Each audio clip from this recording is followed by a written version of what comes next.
Oh my gosh, dang nabbit golly goodness and pass the sugar. Welcome to another UCAT training video. So pretty much today we're going to be going through quantitative reasoning, just as a natural follow-on from verbal reasoning, decision making. If you watched the two previous videos, you probably by now know the sort of drill and everything. And I'm really excited to get started. But just before I get started, I just wanted to say as well, I do apologize. I'm going to be a bit less, a bit softer with my voice, just a bit less animated. It's just because of the fact that I'm literally in a hotel lobby right now. Instead of being like my hotel room or like a balcony. So I'm actually in open space with the people around. There's literally a table of people in front of me.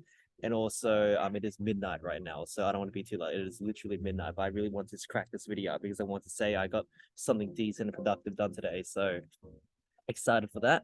But yeah, so they're actually drinking alcohol in front of me. I just want to say myself, I got this drink right here. It's an orange juice. And the thing is that this is actually ridiculously expensive. Like, it was so exy. I don't actually want to say how expensive this was, but it was actually really, really exy. It's like for Vietnam, it's ridiculous, and it's already like 3 or 4 times the price of Australia. So it's like absolutely absurd. But anyways, without further ado, just a reminder, I can't speak that loudly, not be as animated. Hopefully, I can still give you guys just a decent lesson. I'll try my best. If I get told to shut up, then I'll get told to shut up. But we'll see. Okay, so I'm going to now share my screen. I'm just going to go straight to the sort of presentation right here. So hopefully you guys can see it. Okay, the UCAT Quantitative Reasoning Introduction. So just as a part of every single video I usually do, just going to say as well that you can just pretty much just get discounted private group tutoring as well, just by following the tutor finder link. You enter the link in through there and you'll be able to go to my tutor finder page. You'll be able to contact me and also read my advertisement while I just continue to advertise my UCAT tutoring and what I can offer. And hopefully I do believe I do offer a very premium service. I also list my prices as well for private and group tutoring and for YouTubers as well. If you do tell me you came from YouTube, I'll be able to offer you guys quite a significant discount on your lessons as well. But yes, without further ado, let's get on to quantitative reasoning. A relatively chill section for today, depending on how you take it. So pretty much just quick lesson overview. So first of all, just going to go through the general premise and structure as always. But this time I'm going to go through a bit something different right here. I'm actually going to introduce the concept of question mediums and question concepts. So you guys are used to just purely doing question types and everything with like, oh, okay, so you've got a question type of for decision making, you've got like the yes no questions or something like that. But this case, there's no real distinct question type. It's more like it's a combination of like the medium in which they show the question and the concept, which is like what idea you're using. But we'll talk about that later. Then the classics, timing, marking, what you need to score, and the final summary. Alrighty.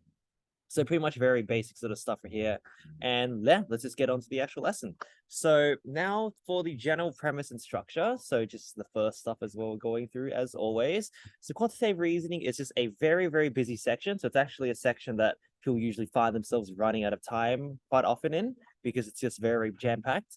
Pretty much what it involves is just the use of mathematical concepts and ideas. So pretty much using maths to solve questions, maths questions in the set. And that's why the name is called quantitative reasoning. Quantitative numbers, reasoning, sort of just thinking. So pretty much just thinking with numbers, pretty much. All right. And pretty much in terms of just a very quick discussion on timing, you guys have gotten 36 questions to answer in 25 minutes. So just doing quick maths right there. Not 25 divided by 362. These typos just keep coming up because I'm actually writing these PowerPoints while I'm on a road trip. And I'm actually typing as the car's like rocking up and down. So I make these quick mistakes, but it's 25 divided by 36, and that's 0.6944 minutes per question, around 41.7 seconds per question, just crunching the minutes to seconds sort of thing. And pretty much we generally simplify it to around 40 seconds per question. And the reason why it's simplified to that as well is just because something that actually happened with the time increase, which I'll discuss later. So I just want to note as well that actually, so this is what I was talking about at the start, you don't have uniform question types like you have yes, no questions or logic puzzles. You pretty much, the questions actually combine two sorts of things. So mediums of communication, how they decide to convey the information, and different and the testing, different mathematical concepts. So like mathematical ideas, like, oh, are you using like fractions or decimals or something like that? So it's much better to actually just look at questions by concept and mediums as opposed to actually looking at the question type, because you can't really delineate between question type. Instead, you got to just sort of look towards just the different concepts and mediums that they use. And that's what I'm going to try to teach you guys today, because actually it's not really, I do see a lot of categorization by question types, and they usually use the concepts to categorize them, but I don't really think it's actually entirely appropriate to look at it like that, because, maths is just more than the concepts. It's all about understanding how they communicate those concepts to you, which I'll sort of show you guys later. So there are, from what I've been observing and everything and doing thorough research on, there are 12 different question concepts of quantitative reasoning, and there are 3 different mediums of communication. So I'm going to talk about what that exactly means later, and I'll show you guys, but that's just a quick cursor there. And also I just want to say as well that actually quantitative reasoning, it's very similar to decision making in that actually you can increase your marks massively towards getting 900, that sort of peak score, which we're absolutely all targeting to, by using tips, tricks, and external tools. So there's actually, so not just tips and tricks, but there's actually websites which I'm going to introduce you guys on later videos to try to optimize your score. And it's one of those sections where if you work hard, you will improve and you will get a very good score. And that's all going to be discussed in a future video. You can improve massively by putting in the hard work. Your score is not fixed. This is actually one of those things where if you just work hard and you drill questions every single day and do it properly, you'll get yourself to a very high score, 800, 850, 900. And yes, that means no matter where your current mathematical skill stands. If you did bad maths in high school, it doesn't actually matter. You can actually ace it here doing things properly. And I'm going to talk to you about that in a moment. Okay, so just going to quickly go towards the question mediums, okay? So I mentioned previously that there's 12 different concepts and 3 different mediums, and I'm about to discuss the mediums right here, okay? So medium just pretty much is referring to the overall idea of mediums of communication.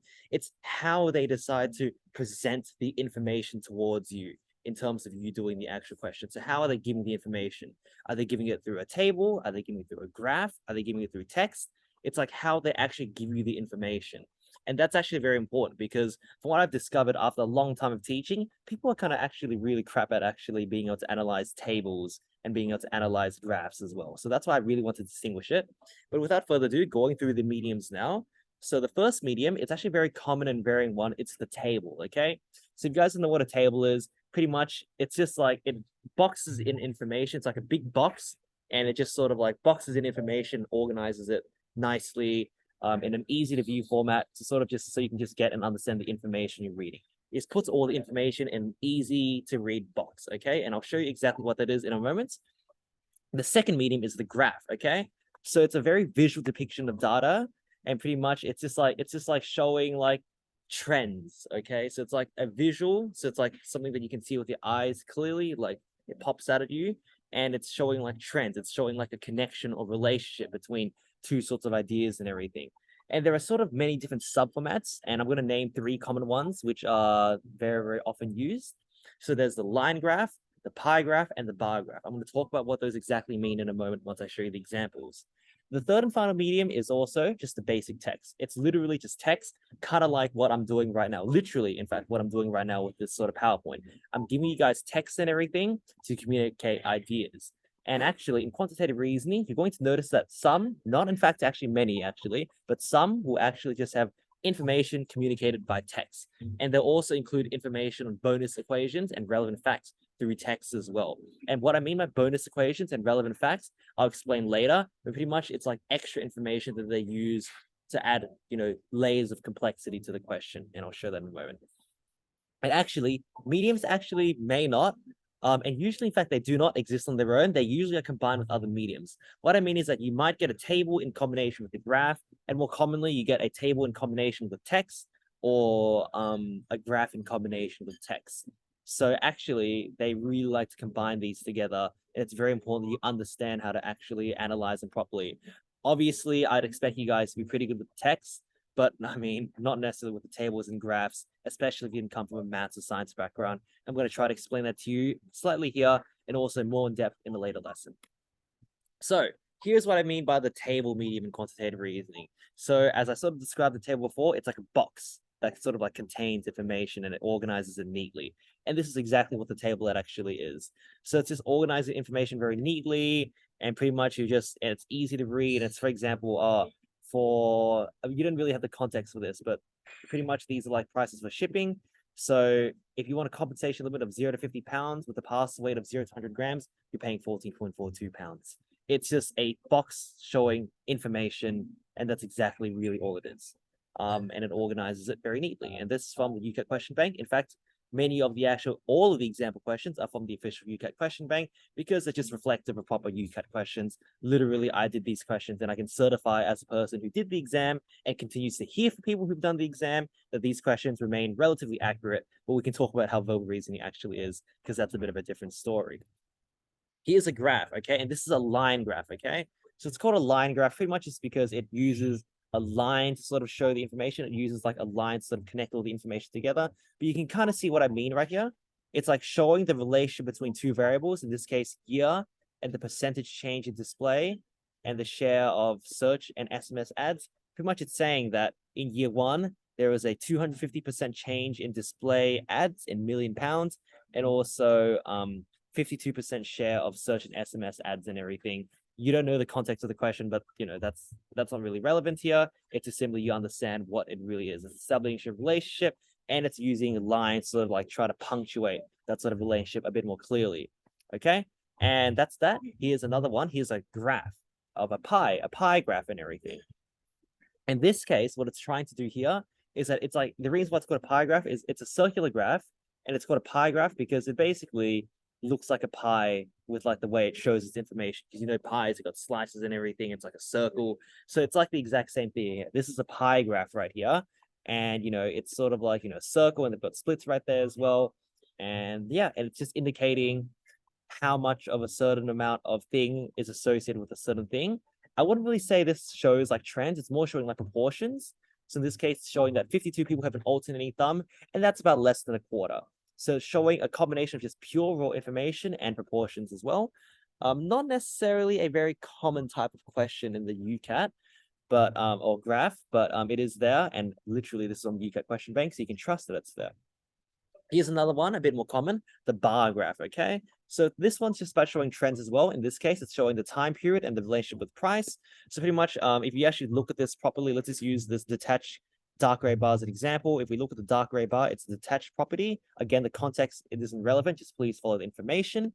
Look right here, April to June, year one, it means that there is a $400,000 price of the detached property. That's just all it is, okay? It's making a connection between two variables. In April, June, year one, the price of it was $400,000, okay? And that is exactly what the bar graph actually is. Just showing a trend, and it's actually showing it through bars as well. So it's actually using physical bars. So like a bar, like a block, like a rectangular block. It's literally using a bar to actually try to convey the information right here. And that's exactly what we're seeing, bars. And you can just sort of spread it across. The way I see it is that I can explain bar graphs in a later video, but I'm just gonna give you guys a quick overview right now. I don't want to actually explain bar graphs and line graphs and pie graphs. And honestly, it's like one of those high school concepts. So if you are struggling with this, then I'd strongly suggest you just go look up how to do these graphs yourself. This is a fundamental skill that if you don't develop, you're not going to really get anywhere with this type of question. You just take a sip of my ridiculously expensive orange juice. Alrighty. And moving on to the next now, we have the basic text medium, okay? So this is just simply exactly as it's described it, as the name says, it is literally just basic text, okay? It is just literally just text, okay?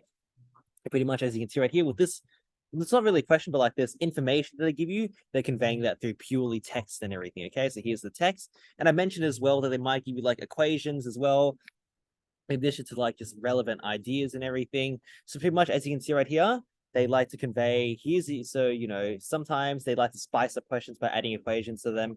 In this case, they're conveying this sort of information through this text. They're giving you the equation in text, okay? So that's what I mean by they can sometimes add equations. They sometimes do to spice up the text, and they convey that through text. Spice up the information, and they convey that through text. Alrighty.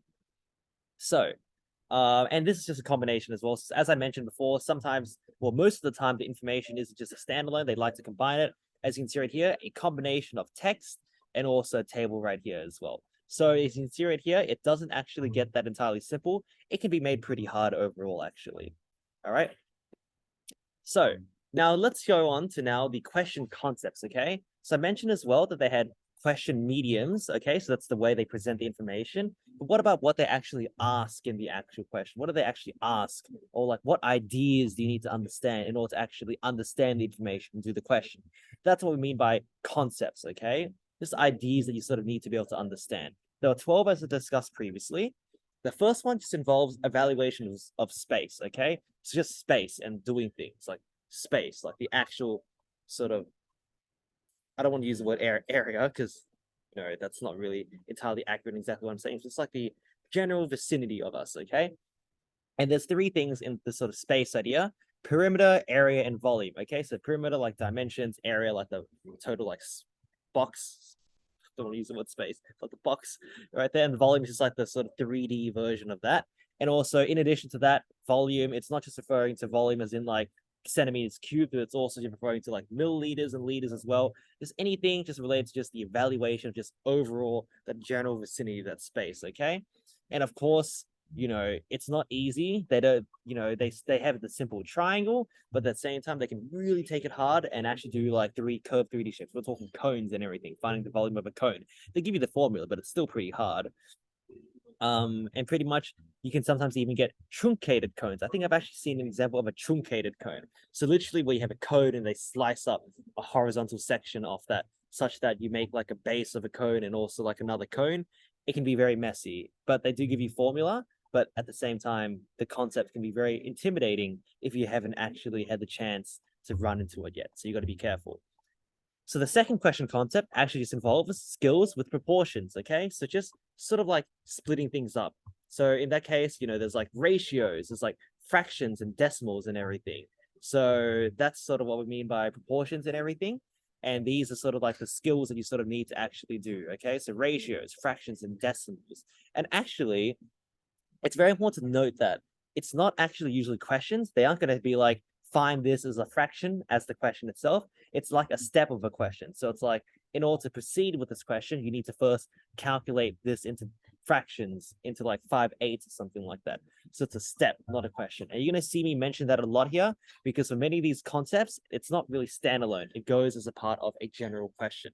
Okay. And if you're wondering why I'm looking around so much, I'm sorry. It's just because I'm just worried that there's going to be like the person at the front there who's going to come and tell me that the last drinks orders are coming now and I can't order anything anymore. And I just don't want to like that to be heard in the video. So I'm just being wary of that. But anyways, it might come anytime, by the way. So the next concept right there are percentages. And I wasn't actually entirely sure whether I should mix up proportions. And maybe in retrospect, I should have. But the thing is, I think percentages are, in a sense, they are connected, but it could be its own distinct sort of skill. So the thing is that it just involves reading percentages or writing answers in percentages. So it's going to be like, leave this answer in percentages or something, or they're just going to ask you to read and interpret what 80% means or something. That's the idea of percentages. It's usually just a step, not a question as well. I'm not going to ask you convert this into a percentage. It's just a step. You've got to be able to understand the percentage in order to do the question. So the next concept as well that's actually very important actually involves those surrounding temperature calculations, okay? So we discussed percentages, now there's temperatures, and it's pretty much just manipulations revolving temperature. Now you might be saying, well, maybe I could have like just can put this in like a future sort of idea, like conversions, but in reality, this is actually its own sort of idea because it's combining conversions and the idea of temperature, which is a bit funky. So I really, really wanted to actually keep this separate. And with temperature, there are three main units that I use: Celsius, Fahrenheit, and Kelvin, okay? So it's very important that you sort of understand those sorts of temperature ideas and understand how they work because they're going to ask you on that very likely. Yes, they may actually give you, the actual, they may actually give you the formula. In fact, they will, but it really does make it so much easier when you already come in with like a raw understanding of the concept, as opposed to actually trying to just understand and learn on the spot. I think that's a mistake many students make. They try to learn on the spot, as opposed to actually just understanding it raw and from before, because it does make a huge difference when you're not wondering, hey, what's Kelvin? What's this temperature? It's very confusing, right? And another, okay, so that's that. And another series of concepts, very important, by the way, this is very important, involves distance, time, and speed, okay? And involves manipulations and calculations with and between these three, okay? So pretty much just think of the distance, time, and speed triangle. Remember, those are interlinked, and pretty much just imagine that that's going to kind of be the ideas that you're going to be doing. There's so many different ways they can interpret this, like converting from like distance or like distance from like 6 miles to kilometers, or he travels 20 kilometers in like 5 hours. What's his speed? Or this person's on a train or something like that, and he's traveling at this speed for this, and what's his distance? It's like really complex questions that sort of have this very fundamental idea of distance, time, and speed contained within. So it's actually very, very important that you understand distance, time, and speed, this basic concept that is so important. Okay, so here's an example of just your classic perimeter, area, and volume question right here. That sort of concept I was sort of like showing before, explaining before. As you can see right here, they're just using calculations with meters cubed, 2,240 kilos per meters cubed. And they're saying, oh, this is the question itself. So, you know, he's using concrete mix. The floor is rectangular. These dimensions. How much sand in meters cubed to 2 decimal places is required, okay? So you can see right here, just working with volume, and also, you know, the sort of units as well and everything, understanding meters cubed and all that sort of stuff. So that's actually very important for you to be able to understand and do. It comes up very often. And notice how there's like this messy conversion here as well, which can make it a mess.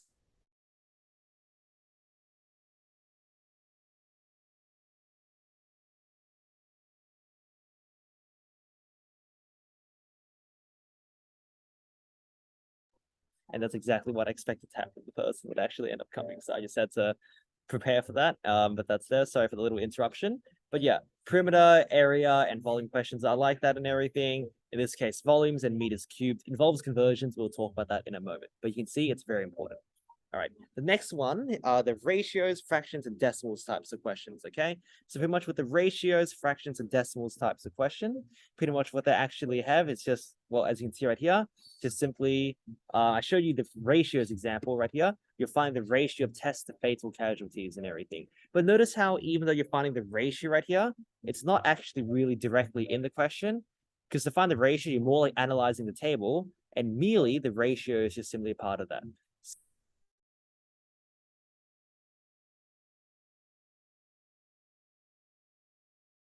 And merely just the ratio is just simply a part of that. Sorry, my little interruption again, sorry. But like, yeah, ratios are just merely like a sort of part of that. So, yeah, so it's very, very important that you sort of understand ratios, but understand as well that it's merely a step in the question rather than the actual entire question itself. Okay, it's not saying find, convert 10 to 10 into like a simplest ratio. It's just a step, and there are other skills involved, which I'll talk about later. And of course, the same applies to fractions and decimals, okay? So the next one here are just simply percentages. Same sort of idea in the fact that, you know, it's just a step and not a question. As you can see right here, what you're really just doing is that you're just simply finding percentages and you're using percentages to figure it out. You're interpreting the table using your understanding of percentages, and you're also finding an answer in percentages and everything. But notice it's not just, again, not actually a question in terms of they're asking you to convert this into a percentage or anything. Notice how percentages just sort of fall into like the steps in order to actually do the question. So in this case, the percentage of rural men who are neither overweight nor obese, it's just simply a sort of like mini step, just sort of like a way for you to convey your answer overall. So that's why I say it's a step and not a question. Alrighty, says that. Okay, and there's also another example which we discussed here, the temperature calculation question right here. And pretty much as you can see right here, the question, 24 degrees, what is the temperature correct to 1 decimal place in a dry air at a height of 1.8 kilometers?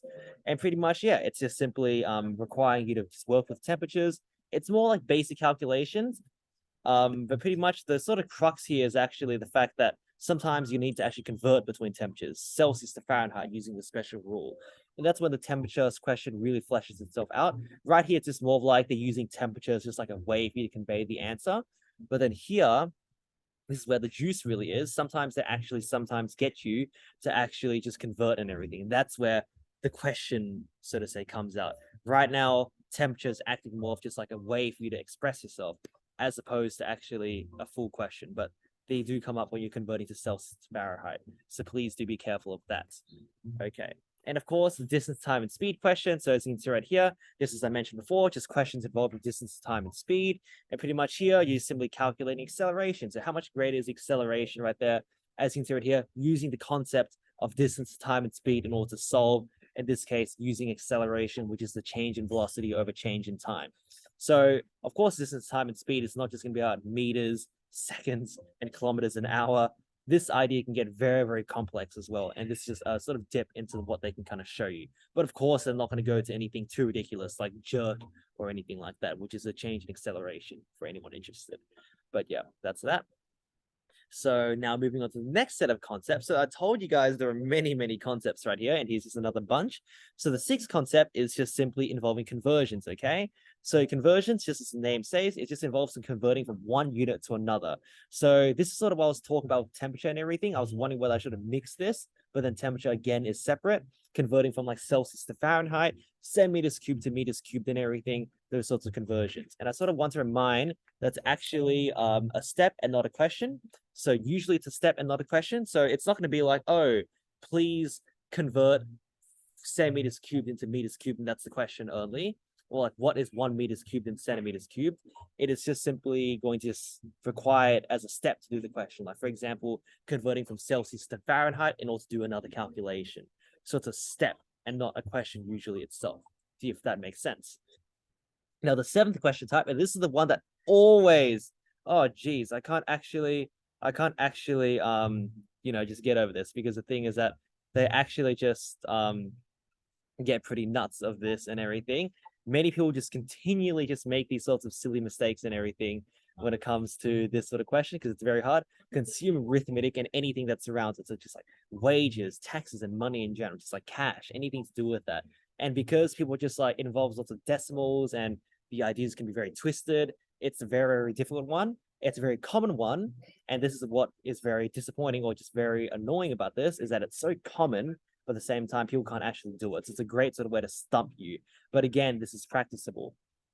Alrighty, so that's one of them. Another one. The eighth question type actually involves data set analysis, okay?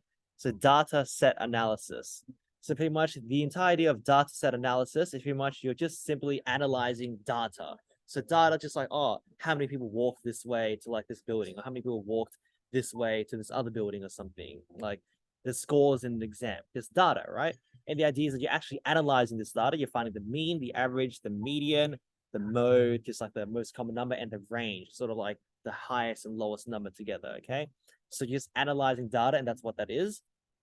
There's another question concept, which just involves rounding.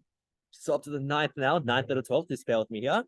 And pretty much what you're doing here is just rounding. So what rounding is, you've seen of this, like when you pay money in real life, they like to round things. So pretty much if you don't have like a certain denomination available, like half cents, then what they do is that they scale the number up and down in order to reach another unit. So for example, if you're paying in dollars, but they don't have cents or something like that, but your thing is $1.39, they round it to $1. So in this case, another unit strength, this being $1, in this case to the nearest dollar, in order to actually reach that sort of level and everything, in order to actually make it sufficient, okay? So like rounding cash, or like rounding height or something like that. So it's just reaching another unit strength, and obviously a higher unit strength, if that makes sense.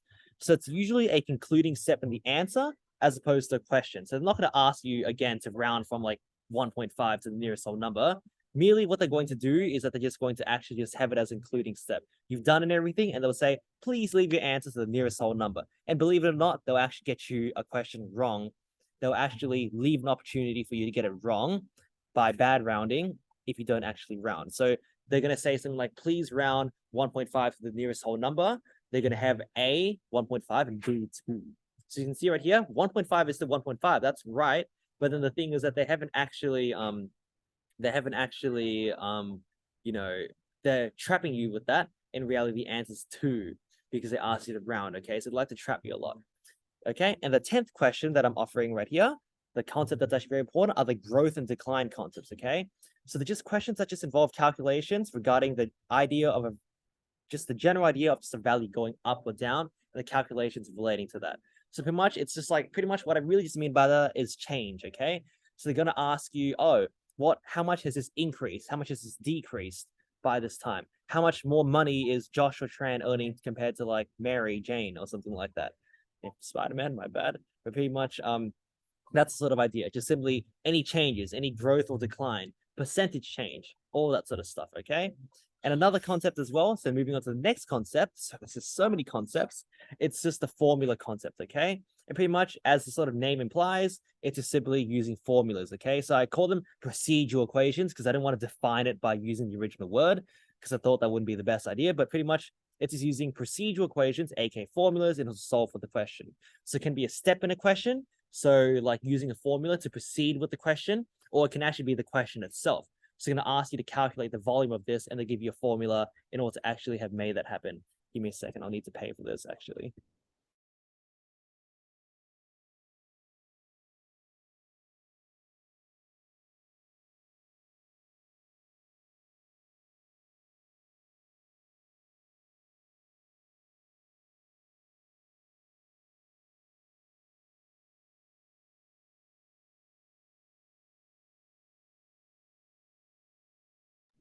Sorry, and that was actually me paying for it. And the staff at this hotel are really, really nice.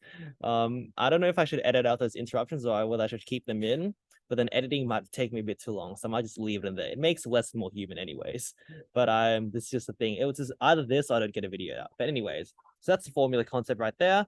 And I discussed it can be a part of the question itself by just simply saying something like, oh, like you've gotten to calculate the volume of this cube or something like that, and they give you like the formula, because in this case formulas can be very hard to work with, so it makes sense that's actually worthwhile as a question. Now going through some sort of examples and everything of actual questions that they can ask you. So conversions right here, so you can see right here, so everything might be confusing right here, because the thing is that you know, if you may look at this and just be like, well, this is just more than a conversion, but I'll explain why there's like so many different concepts coming together in a moment right here. So you can see right here, what they actually have is that they say, if the value of £1 is equivalent to $1.50, what is its profit? And the idea is that what you're going to be doing is that you're going to be calculating and going from US dollars to pounds. So this is an example of a very simple conversion. This is actually a subtype of a conversion called currency conversions, which is actually very relevant. So they do like to have a lot of these sorts of conversions right here to actually do. And it's a very common sort of idea right here. So please understand that it does come up very often, and people do actually suck at this. So it's very important that you actually have a good understanding of that. Alrighty. So next is a consumer arithmetic question right here. So the thing is that this is actually just using maths right here and just simply using cash. So this is actually a very simple version of what a consumer arithmetic question can actually be. But as you can see right here, it's still using arithmetic pretty much. You're just calculating costs and everything, okay, to buy all these advertisements. So very simple. The idea is that you're just using sort of like money. It's just with like wages, payments, and everything. The consumer arithmetic question, but it does get harder, I promise you guys. Okay, and here is data set analysis. So in this case, the question right here is asking, what is the range of customers for all ratings for brand A? Okay, so asking the range right here, and pretty much, yep, that's exactly what I was meaning. So data set analysis questions right here, asking you something about the mean, mode, median, or range. In this case, the range. Okay. Moving on to the rounding question. So it's not really a question, it's a concept. So my bad for writing that. I'll correct that when I come back to the sort of paper and the PowerPoint and edit it later. But pretty much, as you can see right here, it's just simply a question involves the idea of rounding and everything, okay? So what percentage corrects one decimal place? So they're going to ask you to actually round to the nearest decimal place in order to actually achieve this answer. So as you can see right here, it's actually like an end step. So you didn't actually need rounding to the question, but it's like an end step, right? As I sort of mentioned before. But as you can see right here, the idea just involves you rounding it again. So this part right here. And here is just the growth and decline question. So in this case, the question's asking, but how much of the population of the island increased between these two dates and everything? Pretty much, as you can see right here, what you're doing is just merely examining growth and decline, in this case, by growth this time, okay? As I mentioned, the ideas are just about growth and decline, and these questions about that, and this is exactly an example of that, asking you about an increase in the population, okay? And here's a formula question as well right here. What is the total number of audience tuned into program 3? So actually, this doesn't initially look like a formula question, but you can see right here, they pop to you an equation and a formula right here for you to use, and you need to actually use that equation in order to solve the question, okay? So this is just your classic example of like a formula question, as you can see right here with the sort of formula, which they're sort of showing you right here. And you need to use that formula to solve, okay? Okay, so finally, just going to go through the final question type right here, which is just simply table and graph interpretation. And pretty much it just surrounds you actually just making direct interpretation of graphical or tabulated information, okay? So pretty much you just get like a table or a graph and you just directly interpret the information. There is no other concept. The table will like list like, I don't know, like scores in an exam. It'll be like John got 22 out of 30. And then the question is going to ask you, what score did John get for this exam? It's purely interpreting a table and graph, and it's a question concept because people suck at this. So they need to actually be able to sort of like get you to test you to see whether you actually can understand how to do that. And this is something that's actually very important. I want to mention the final point here, that note that in questions of quantitative reasoning may, and usually in fact will, actually involve multiple concepts in the question itself. So just going back to these sorts of questions and everything, right here, percentage, rounding right here, and see what here, this question involved fractions and percentages, and it also involved rounding. So in reality, multiple questions, or a question, sorry, will actually involve multiple concepts mashed together rather than just one concept sitting independently as they actually usually do. They like to actually mash multiple concepts together, and that is actually what frequently happens in questions. And you're going to see like with 80 or 90%, they like to mash multiple concepts together. So going on to sort of like an example of the table interpretation question. So here's an example of one. The percentage of people entitled to vote who did actually vote in April was, you might be saying to yourself, well, why are you saying that? There's percentages right here. But in reality, to calculate the percentage, you needed to actually, and it is a percentage question, but in order to actually calculate percentages, you need to just literally interpret this table correctly and then do the question from there. And that's why it's a table interpretation question. Literally interpreting from the actual table itself in order to do the question right here. But as I mentioned previously, they like to combine multiple ideas. Here you're combining table interpretation with percentages. Questions, as I mentioned, they like to go hand in hand with concepts very frequently and everything. Very rarely do you have one standalone concept. They like to combine multiple, and it's important that you understand all these concepts so you can actually basically do all the questions together properly, okay? And here's a graph interpretation question. So literally interpreting a graph right here, number of males who did jobs that paid below minimum wage. You're literally going to be looking at the graph right here to try to determine the amount of jobs, males who did jobs that pay below minimum wage and everything, okay? And it's just simply looking at the graph and understanding that. And again, people are not good at this usually, so they like to really test you on that because it is in itself a challenge. Okay, so quickly going through timing and everything, okay? So there's not really much thing that's actually difficult to really say here. So as I mentioned previously, 25 minutes to answer 36 questions, equivalent to 0.694 minutes per question, 41.7 seconds per question, simplified to around 40 seconds per question. And that's the way they usually do it. Whenever we talk about quantitative reasoning, yes, you don't hear people say, oh, you have 41.7 seconds. You hear people say, you've got 40 seconds per question. But here's actually the sort of a very important note, which I want you guys to take from this as well. It's important to note that the specific time that you should use per question actually varies, okay? So the thing is that questions actually vary very much in difficulty in the quantitative reasoning, similar to decision making. And because of that, it's very important that you actually understand that there could be vastly different times for each question. Some could take you 10 seconds, some should take you like a minute and 20. So the idea is that the overall general time of 40 seconds per question is actually just simply a general guide, okay? Because timing varies massively. So the 40 seconds per question is a general guide, and you need to actually consider on a question by question basis, the timing itself, depending on its difficulty. So you got to be able to recognize quickly, is this an easy question? Okay, I can use 10 seconds for this. Is this a hard question? Okay, I'll use a minute for this. Understanding all of that, interpreting that quickly, and making a quick plan for that is actually very, very important as well. And it actually applies to your techniques later as well. Keep in mind, though, that the range is not as ridiculous in decision-making. For decision-making, you can have questions that take a ridiculously long time. So it's very important. And even though it's more difficult to establish exact timings, as you would be able to do for verbal reasoning and decision-making, you can actually get appropriate timeframes for certain mediums and concepts. And this has been based off my own personal experience and that of the other students I've coached across my 4 years of teaching for the UCAT, and that's discussed in another video. For example, you might have, like, for example, graph questions will have a different timing to just say like a regular table question or something like that. But of course, it depends on how big the graph is, how big the table is. So many micro nuances, which I can discuss for you. Fun fact, timing was changed for 24 minutes to 25 minutes before the Australian UK for the 22 UCAT and onwards, because people were pretty much complaining that it was way too hard. It was just too busy. And I found that to be really interesting because I do agree, it's a very busy section, especially if you don't have that basic math knowledge.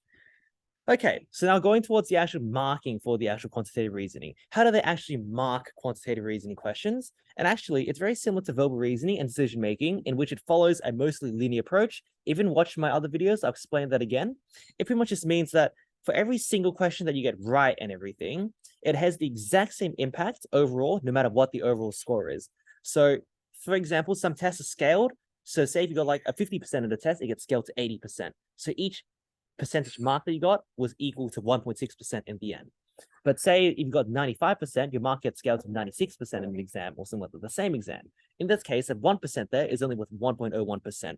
So as you can see right here, each question right actually ended up having a different impact right there.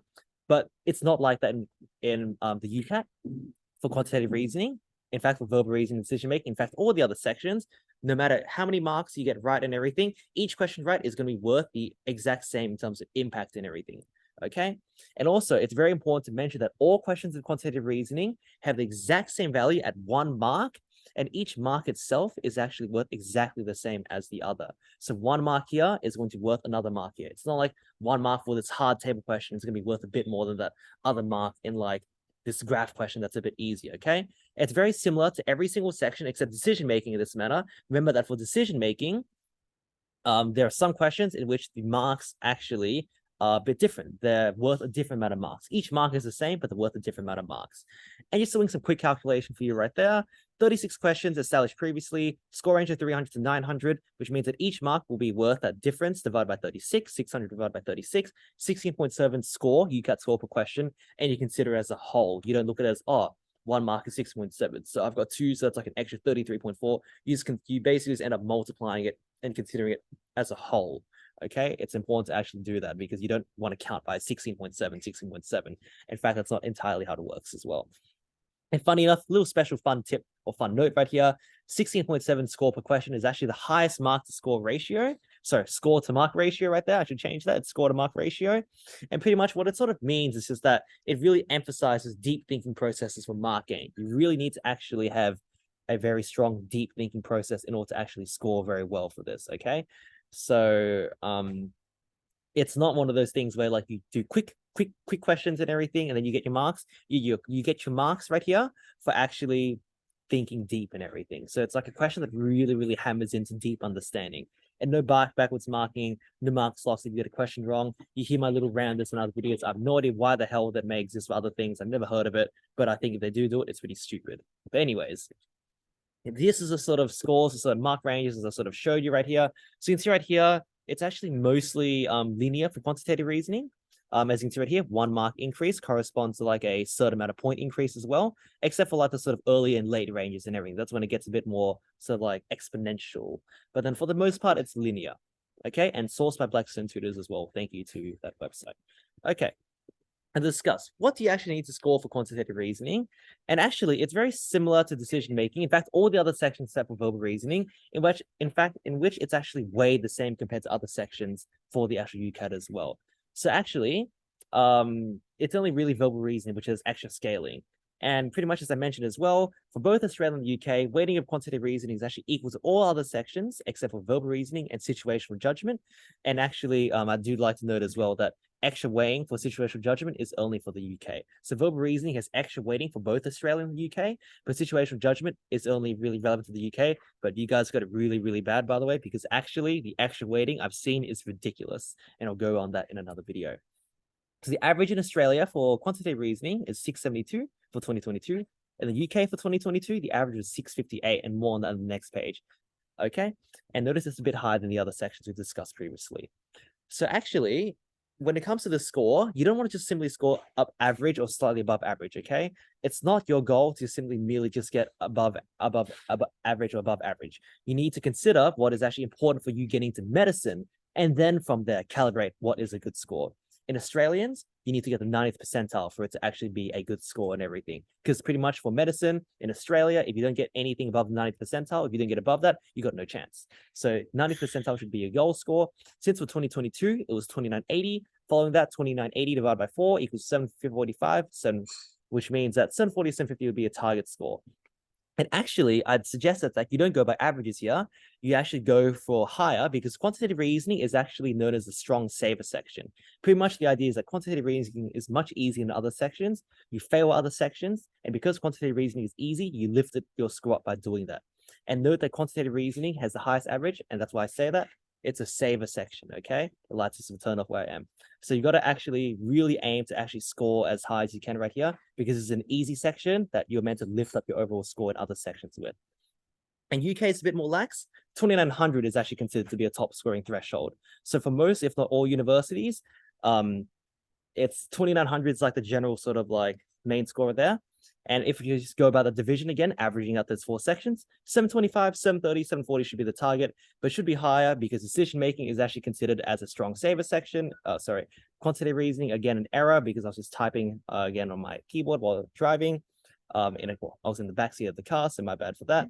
And quantitative reasoning has close to the highest average of all scores in the UK. So it's actually not the highest in the UK. It actually just got beat by 1 point by abstract reasoning in 2022, which I found to be very interesting.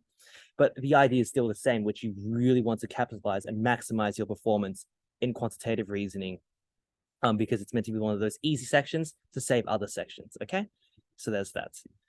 Alrighty, and just sort of show you the mean scores for quantitative reasoning in Australia. So 672 is the overall average right here, and you can see right here, much higher compared to other sections. Again, it's the easy section that's meant to save your score in other sections as well. So it's very paramount that you actually score highly at quantitative reasoning, higher than the average, because it's meant to bail you out for your more poor sections like verbal reasoning. Okay.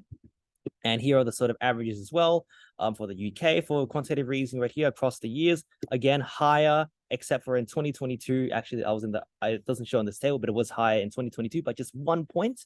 But mostly it's still higher. And the point still stands that no matter what, you still want to be performing the absolute best that you can in this section compared to other sections, because it's easy and you're meant to use it as a bailout.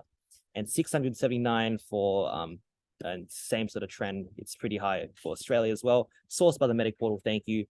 And yeah, just make sure you perform very, very highly in this section, because you're going to be using this section to bail yourself out of poor performances in other sections, because it's easier, even though it is busier. Okay. Quick final summary, especially since the lights are being turned off for me right now. So pretty much quantitative reasoning is just a section that just uses mathematical applications. Therefore, the name, so pretty much just uses maths. Hence the name quantitative reasoning, to solve questions involving maths. Okay, it's just maths questions, and you're going to be using quantitative ideas, maths to solve.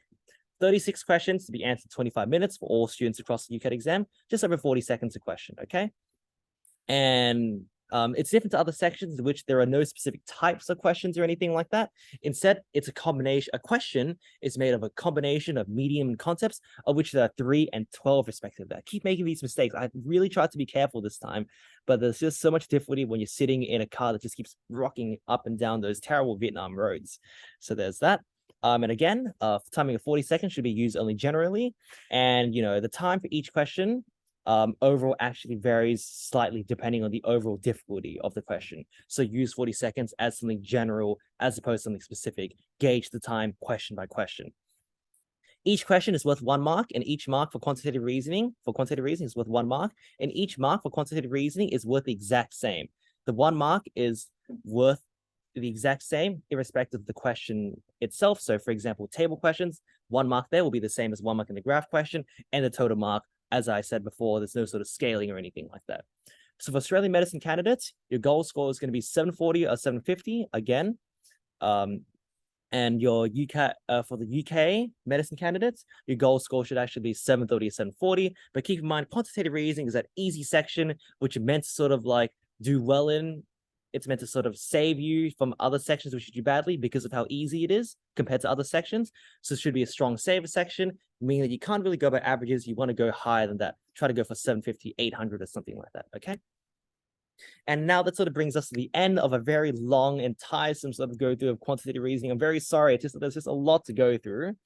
And pretty much I just want to just use this as a chance to sort of discuss again that I do, and remind you guys that I do offer private and group tutoring through my website on tutorfinder.com right here. You just go on that website and find my overall advertisement, and also find my credentials, and also find my contact details to contact me regarding any questions you had from this video or just any tutoring that I had as well. that I can offer to you.